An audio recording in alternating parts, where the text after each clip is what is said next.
Assalamualaikum warahmatullahi wabarakatuh. Hai teman-teman semuanya, selamat datang kembali ya di channel Studio Horor. Studio Horor kali ini akan menceritakan tentang sebuah kisah Mendadak Indigo. Cerita misteri kali ini bersumber dari @catatan Yohanes. Lalu bagaimana kengerian dari kisah kali ini? Mari kita simak kisah ini bersama-sama. Bisa melihat, tapi kok masih saja takut? Banyak orang terdekatku selalu saja menyampaikan kalimat tersebut tanpa memikirkan bagaimana rasanya jadi aku yang terus mendapatkan teror dari mereka, makhluk-makhluk tidak kasat mata. Terlebih, indigoku yang mendadak muncul pada diriku sejak aku mulai masuk dunia SMA. Tidak pernah menemukan jawaban ketika aku mencari sebabnya kenapa mataku bisa melihat makhluk tidak kasat mata. Juga tanpa aku sadari, banyak dari mereka, jin atau iblis, masuk tanpa izin ke dalam tubuhku, mengontrol dan menguasai tubuhku, sehingga sering pula aku seperti pingsan atau tertidur, mulai masuk ke alam-alam mimpi. Namun, aneh, ketika terbangun, banyak orang mulai membicarakan kejadian-kejadian selama aku tidur itu. Menurut mereka, aku berperilaku layaknya sinden Jawa, atau sering pula aku berperilaku layaknya macan yang sedang berjalan menyusuri sudut-sudut sekolah. Itu Putri, dia kesurupan lagi, ucap teman-teman sekolahku ketika aku mulai bangun dari tidur, namun masih dengan kesadaran yang setengah. Aneh juga bagiku, ketika aku terbangun, sudah ada 3 guru agama di sampingku, dengan mulut yang kumat kamit, membacakan berbagai macam doa. Terkadang pula membacakan beberapa mantra-mantra Jawa. Aku diam mengingat kejadian sebelum aku terbangun. Tidak bisa, gumamku kesal dalam hati. Tapi aku ingat, sebelum aku tertidur, aku sedang berada di kelas yang menjalani proses belajar mengajar. Oh iya, ucapku dalam hati. Tepat sebelum aku tertidur pulas, dan tiba-tiba saat terbangun, sudah berada di halaman sekolah. Lebih tepatnya, berada di lapangan voli depan kelasku. Ada segerombolan makhluk yang mengenakan pakaian hitam, tapi wajahnya benar-benar tidak bisa terlihat. Berjalan menunduk tanpa pernah mendongakkan kepalanya sekalipun, sehingga aku benar-benar buta tentang wajah mereka. Tapi yang aku ingat, mereka bertanduk merah. Melihat jalannya, mereka seperti kita para manusia, hanya tanduk yang membedakan. Masih terus aku berpikir kejadian apa lagi yang menimpaku, sampai semua mata tertuju kepadaku. Perlahan aku mulai membuka mataku lagi dan memberanikan bertanya kepada salah satu guru agama, Pak Ansori. Apa yang terjadi padaku, Pak? Tanyaku pelan dan mencoba membangunkan badan dengan sisa-sisa tenagaku, yang aku sendiri nggak tahu kenapa badanku bisa selemas ini. Kamu sudah sadar, Putri? Syukurlah, jawab Pak Ansori. Terlihat raut wajah khawatir muncul dari ketiga guru agama itu, dan beberapa terlihat wajah-wajah yang tidak asing bagiku, yaitu teman-teman sekolahku. Kenapa semua orang mencemaskanku, Pak? Tanyaku lagi, sembari bola mataku terus melihat sekeliling sebisaku dalam kondisi terlentang. Barusan kesadaranmu diambil beberapa makhluk yang tidak kasat mata, ujar Pak Ansori. Maksudnya, apa aku kesurupan lagi, Pak? Tanyaku mendesak Pak Ansori. Pak Ansori hanya menggelengkan kepalanya dan langsung memerintahkan kepada kedua temanku, Laili dan Nanda, untuk mengambil tandu dan membawaku ke UKS untuk beristirahat di sana.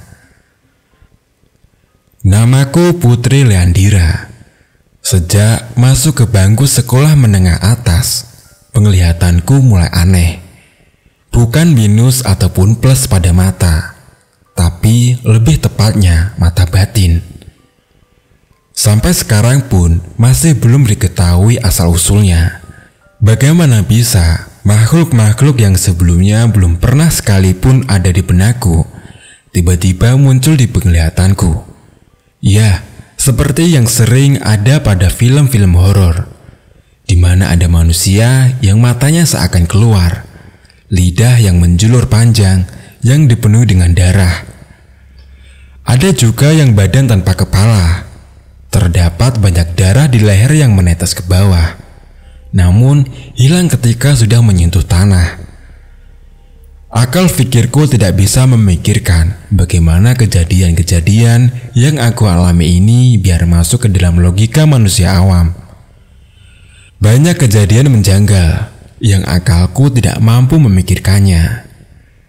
Dengan melihat mereka secara langsung dan terus-menerus, tidak lantas membuatku menjadi pemberani dengan hantu. Malah, apa yang aku alami sekarang membuat aku semakin takut. Teror yang aku alami benar-benar seakan nyata. Pernah suatu ketika, saat aku akan membuang hajat, tanpa melihat, aku masuk ke dalam kamar mandi, tanpa juga berpikir apa-apa. Saat mulai menurunkan gayung yang ada di genggamanku untuk mengambil air di bak, aku dikagetkan dengan air yang tumpah dari gayung itu. Air itu berwarna merah kental kehitaman. Saat aku melihat isi dari gayungku itu, lagi-lagi aku dikagetkan dengan isinya. Kepala dengan rambut ikal yang tidak panjang, itu yang ada dalam gayungku. Matanya melotot menatapku tajam. Refleks, langsung saja aku lempar jauh-jauh ke pojok kamar mandi. Aku mengambil gayung yang lain dengan cepat-cepat. Aku pun bersih-bersih dan keluar dari kamar mandi. Mulutku seakan tidak mampu lagi berteriak keras, seakan terkunci rapat-rapat. Tanganku yang gemetar serasa sulit untuk membuka gagang pintu kamar mandi itu. Beberapa umpatan yang aku tahu semuanya keluar dari mulutku, namun hanya aku yang mendengarnya karena aku berbicara dalam hati, sehingga mulutku tidak lagi mampu bersuara. Saat gagang pintu berhasil kuputar, dengan cepat aku tarik, sehingga daun pintu itu terbuka lebar. Namun, kakiku serasa berat untuk melangkah keluar. Sialan, umpatku. Kenapa kakiku menjadi berat?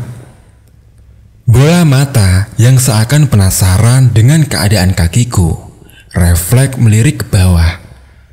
Alangkah terkejutnya ketika melihat tangan putih pucat dengan kuku panjang yang memegangi bagian betis kakiku. Bola mataku terpaku melihat tangan itu yang tanpa aku ketahui tangan siapakah itu. Dengan susah payah, aku mencoba melangkahkan kakiku. Berat, seakan membawa beban batu besar yang diikatkan di kakiku. Dengan cara menyeret, akhirnya kakiku berhasil melangkah walaupun dengan pelan. Pikirku asal aku bisa keluar dari kamar mandi sialan itu. Setelah beberapa langkah cukup jauh dari kamar mandi, aku berhenti di kursi dapur. Aku mencoba duduk dan ingin sekali memastikan tangan siapa yang memegangi kakiku itu. Saat setelah terduduk dengan nafas yang masih tersengah-sengah, aku turunkan bola mataku ke arah di mana tangan tadi melingkar memegangi betisku. Saat setelah pandangan sudah benar-benar berada di betis kakiku, aku dikejutkan dengan menghilangnya tangan pucat dengan kuku panjang tadi. Kemana dia? Tanyaku dalam hati. Detak jantungku mulai benar-benar tidak bisa dikendalikan lagi. Rasa takut masih berputar terus menjemai seisi otakku. Namun, ada hal yang sedikit melegakan. Kakiku kali ini terasa ringan. Sudah tidak ada lagi beban yang aku rasakan tadi. Teror-teror mereka yang tidak kasat mata seakan menjadi. Meskipun mungkin maksud mereka tidak seperti itu, tapi kedatangannya yang mengagetkan menjadikanku tak lagi nyaman. Dimanapun aku berada dan dalam keadaan apapun aku, rasanya selalu dihantui oleh keberadaan mereka. Menjerit kaget dalam keadaan nongkrong, rasanya sudah terbiasa bagi teman-temanku. Hingga mereka memutuskan untuk menjauhiku. Karena selain merasa risih, mereka juga takut. Mungkin beda ceritanya jika mata batinku ini terbuka sejak aku lahir. Mungkin aku akan lebih terbiasa dengan keberadaan mereka. Mungkin aku juga terbiasa dengan wajah-wajah mereka yang hancur, ataupun tubuh yang tidak normal. Namun tidak berarti semua yang tak kasat mata itu selalu bertumbuh tidak normal atau berwajah hancur. Ada juga yang bertubuh normal layaknya manusia. Begitu juga dengan perilakunya yang murah senyum kepadaku. Saat ketika aku terbangun dari tidur, setengah sadar, aku melihat sosok wanita parubaya yang sedang duduk di pinggiran kasur. Kaget dengan sedikit menjauh perlahan dan berusaha tetap tenang. Aku terus menatap tajam tubuhnya. Ku perhatikan dari atas, terlihat rambut yang disanggul dan baju kebaya hijau yang melekat di tubuhnya. Aku menarik nafas dalam-dalam. Sesekali coba ku pejamkan mata. Dan sialan, sosok tersebut rasanya mengetahui kalau diriku sudah terbangun dari tidur. Dengan perlahan dia menoleh ke arahku. Tanpa aba-aba, langsung ku pejamkan mata dengan cepat. Ditambah, kedua telapak tanganku juga ikut menutupi wajahku. Perlahan kulihat lagi dari sela-sela jariku yang mulai terbuka sedikit demi sedikit, nampak dia tersenyum. Jangan takut, aku tidak menyakitimu, kata nenek itu. Mendengar ucapan dari nenek tersebut, aku memutuskan untuk menarik kedua tangan yang menutupi wajahku itu. Dengan perlahan aku membuka mataku, dan masih terlihat jelas senyuman yang diberikan oleh nenek itu. Cukup lama kami saling menatap, sehingga akhirnya aku beranikan diri untuk bertanya. "Siapa kamu?" tanyaku. Aku mengikut kakekmu dulu sebelum meninggal.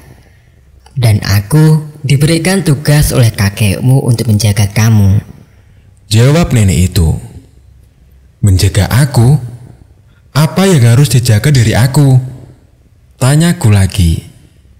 Seperti dulu, saat aku menjaga kakekmu, aku melindunginya dari bahaya yang diberikan manusia dan sosok lain di luar manusia, ujar nenek. Mendengar jawaban nenek itu, aku semakin dibuat penasaran. Sambil merem, aku merenungkan kata per kata dari jawabannya. Setelah aku buka mata dan kembali ingin bertanya, tiba-tiba nenek itu sudah lenyap dari hadapanku. Nek, nenek, nek, nek. Aku mencari nenek itu dan terus kupanggil. Cukup lama aku mencari, namun tidak menemukan hasilnya. Sialan, umpatku sangat kesal. Setelah kejadian itu, aku tidak pernah lagi bertemu dengan nenek itu, dan kepekaan mata batinku malah semakin menjadi. Namun entah dari mana asalnya, atau dari siapa aku belajar, sesekali aku dapat mengontrol tubuhku ketika tubuhku sedang dirasuki oleh jin.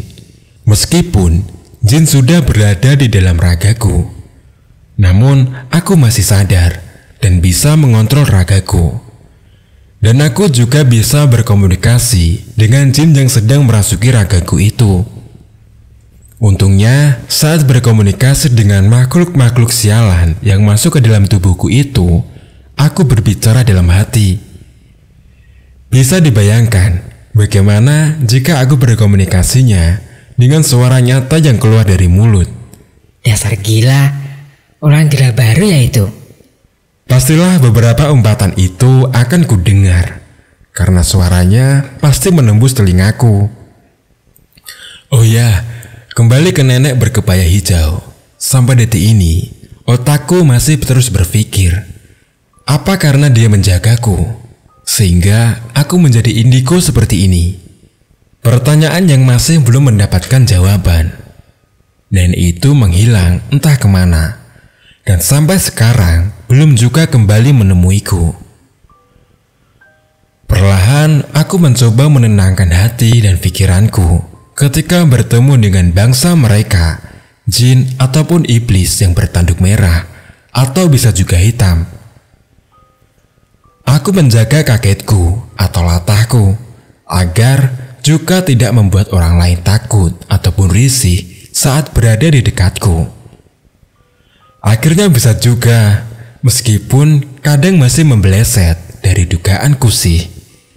Bagaimana tidak, jin yang suka datang tiba-tiba atau tiba-tiba nongol itu biasanya si tuyul. Adik kecil berkulit pucat yang gemesin itu kalau datang suka ngagetin emang. Kalau dia sudah ngagetin, rasanya ingin sekali aku cubit-cubit itu pipinya yang gemesin. Tapi kali ini aku bisa tenang. Ketika aku kaget melihat sosok-sosok dari bangsa mereka yang datang selalu tiba-tiba itu, biasanya aku selimurkan dengan dalih melihat kecoa, atau kadang tanganku refleks menepuk badanku. Dan jika temanku bertanya, aku menjawab, barusan ada nyamuk. Namun hal itu tidak berarti aku sudah terbiasa dengan teror bangsa mereka. Karena sosok yang jahat masih saja ingin terus melukaiku. Sosok wanita berkuku panjang yang biasanya yang selalu ingin mencekik leherku. Kadang juga ada sosok pria dengan gigi bertaring yang ingin menggigit bagian tubuhku. Mungkin sih niatnya ingin mengisap sebagian darah dari tubuhku. Ya, untung saja tidak pernah berhasil. Bisa dibayangin bagaimana jika berhasil kan? Bisa-bisa aku berubah menjadi seperti mereka dan berada satu dimensi dengan mereka. Sejak terbukanya mata batinku ini, aku pun bisa tahu sosok-sosok yang menghuni rumahku. Dan sejak meninggalnya kakek, aku menjadi terbiasa hidup sendiri di rumah. Mama atau papaku kerja di luar kota. Mereka biasanya kembali setiap hari Jumat ataupun hari Sabtu, dan kembali keluar kota pada saat hari Minggu malam. Sosok yang menghuni rumahku itu mulai dari sosok yang mendiami depan rumah, di atas pohon, lalu sosok yang berada di dalam kamarku atau kamar papa dan mama. Ada juga sosok yang mendiami kamar mandi dan juga dapur. Semuanya baik, kecuali sosok yang mendiami kamar mandi. Dia begitu jahat kepadaku, gak tahu kenapa. Padahal sedari kecil, aku sudah bertempat tinggal di rumah itu. Kalau kata orang-orang dahulu, harusnya sudah kenal. Dan jika kalian mendengarkan ceritaku dari awal, pasti kalian tahu sosok yang tangannya pucat berkuku panjang yang pada waktu itu aku ceritakan. Kalau memegangi betis kakiku erat sekali, sehingga aku kesulitan untuk berjalan keluar kamar mandi. Iya, benar. Sosok itu yang jahat. Dan ternyata dia itu wanita. Saat aku mencoba mengurai keterangan tentang dia, kenapa dia jahat, selalu mendapat jawaban senyuman sinis. Berbeda dengan sosok yang menghuni gerbang depan rumahku, sosok macan. Yang kadang bisa juga berubah menjadi seorang kakek tua dengan rambut yang sudah memutih. Kakek itu ramah sekali. Jawaban yang dilontarkan ketika aku bertanya, selalu membuat gelak tawa di antara kami berdua. Katanya, beliau berasal dari salah satu pengikut raja pada suatu kerajaan. Dan ketika raja itu telah mati, akhirnya beliau memutuskan untuk pergi dari kerajaan itu dan mencari tempat sendiri yang menurutnya nyaman. Dan berhentilah beliau di depan gerbang rumahku dan bertempat tinggal di sana hingga sekarang. Setahun kemudian, aku naik ke kelas 11 di sekolah menengah atas. Pagi dan cerah aku berangkat ke sekolah dengan mengendarai motor metik. Setelah sampai di sekolah, aku turun dari motorku dan aku tuntun motor hingga sampai di tempat parkir. Setelah memarkir motor, aku tidak langsung beranjak menuju ke kelas. Aku diam sejenak dan memerhatikan sekeliling. Tumben kosong, gumamku dalam hati. Kemana mereka? Gumamku sembari terus melihat sekeliling sekolah. Putri, Putri. Panggil Sukma sembari menembuk pundakku yang mengagetkan. Oh Sukma. Halo. Jawabku dengan gagap. Kamu ngapain? Ayo masuk, kata Sukma. Oh iya, ayo. Jawabku. Akhirnya aku mengikuti Sukma dari belakang. Namun ada yang aneh buatku. Kenapa makhluk tak kasat mata yang biasanya datang mendekat dengan cara mengagetkanku, namun kali ini tidak ada? Memang mereka yang tidak ada, atau mulai sekarang mata batinku sudah tertutup? Aku terus saja berjalan hingga sampai di kelas. Aku meletakkan tasku seperti biasa. Lalu aku duduk di kursi tempat dudukku. Terlalu lama menunggu guru yang akan mengajar membuat aku merasa ngantuk. Akhirnya, aku memutuskan untuk meletakkan kepalaku di antara kedua tangan yang aku selangkan di meja bangku sekolahku. Tanpa lama-lama, aku sudah terlelap dalam tidurku. Halo Putri. Suara sapaan yang entah dari mana asalnya. Aku lihat sekeliling, namun memang tidak ada siapa-siapa. Ini siapa sih? Gumamku dalam hati. Aku di sini, Putri. Suara itu terdengar lagi dan menjawab ucapan hatiku. Aku melihat sekeliling dan aduh, kamu siapa? Tanyaku dengan nada sedikit gemetaran melihat ada sosok di sebelahku. Wajahnya hancur dengan mata melotot dan mulut yang sedikit terbuka, juga dengan dua taring yang menjulur keluar. Aku penjaga wilayah ini, jawabnya dengan membentak. Aku salah apa? Kenapa kamu membentakku? Tanyaku lagi. Bangsamu telah membunuh sebagian bangsaku. Dia membakar temanku yang tidak bersalah apa-apa. Jawabnya. Membakar? Kataku. Ya, dia menyuruh temanku untuk mewujudkan wujudnya. Lalu setelah temanku mewujudkan wujudnya, dia membunuh temanku dengan cara membakarnya. Jawabnya. Dia bermain-main dengan ilmunya, namun ilmunya itu tidak diperuntukkan untuk kebenaran. Lanjutnya. Siapa dia? Tanyaku. Dua pemuda dengan usia yang masih sangat muda dan minim akan pengalaman hidup. Jawabnya. Aku tidak tahu, ujarku. Jika temanmu masih seperti itu, kamu yang akan kubunuh. Ucapnya lalu menghilang. Kemana dia? Kataku. Dan terus aku mencari sambil berteriak memanggil namanya. Putri, Putri. Aku pun terbangun dari tidurku. Suara Pak Ansori membangunkan tidurku dan mimpi burukku tentang sosok buruk rupa yang meminta pertanggungjawaban atas ulah manusia yang membunuh temannya. Kenapa kamu? Tanya Pak Ansori. Enggak Pak, enggak apa-apa. Jawabku gugup dan juga malu karena ketahuan tidur. Mendengar jawabanku, Pak Ansori langsung berjalan kembali ke depan kelas tanpa menjawab ucapanku lagi, dan proses kegiatan belajar mengajar dimulai lagi. Waktu terus berlalu dan penampakan wujud mereka mulai membuatku risih. Akhirnya aku memberanikan diri untuk berbicara kepada kedua orang tuaku. Siapa tahu mereka mempunyai solusi agar mata batinku ini bisa tertutup lagi seperti sedia kala. Setelah mencoba berbicara langsung kepada Mama, yang kebetulan pada waktu itu Mama sedang berada di rumah, dan Mama memberikan solusi dengan cara meruqyah badanku di teman Papa.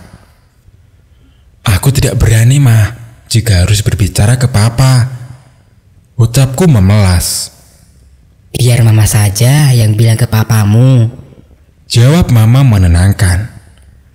Setelah Mama bernegosiasi dengan Papa, akhirnya mereka berdua memutuskan untuk membawaku pergi ke temannya, yang juga sebagai seorang kiai di pondok pesantren, Kiai Hamid namanya.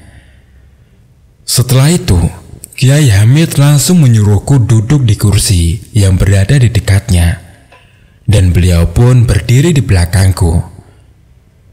Setelah meminumkan air mineral yang sudah dibacakan beberapa doa kepadaku, proses ruqyah pun dimulai. Tapi aneh, hanya itu saja yang aku ingat. Setelah itu, aku tidak ingat apa-apa. Aku seperti orang pingsan. Yang aku ingat kembali ketika Mama membangunkanku dan bilang, Sudah selesai, Nak. Setelah berpamitan, kami pun langsung pulang ke rumah. Saat aku bertanya, kenapa aku bisa tidak sadarkan diri, atau mungkin aku tertidur di sesi acara ruqyah itu, Mama sama Papa tidak mau menjawab. Namun memang aneh, setelah diruqyahnya badanku, mata batinku serasa tidak berfungsi lagi. Aku sama sekali tidak pernah lagi melihat wujud mereka. Tidak ada lagi kata anak indigo dalam diriku. Sejak kejadian itu pula, aku merasa menjadi manusia normal kembali. Dan cerita pun selesai. Terima kasih teman-teman sudah mendengarkan video podcast Studio Horor ini hingga selesai. Mohon maaf apabila ada salah kata, kesamaan nama, tempat, dan kejadian. Tinggalkan jejak berupa like dan komentar.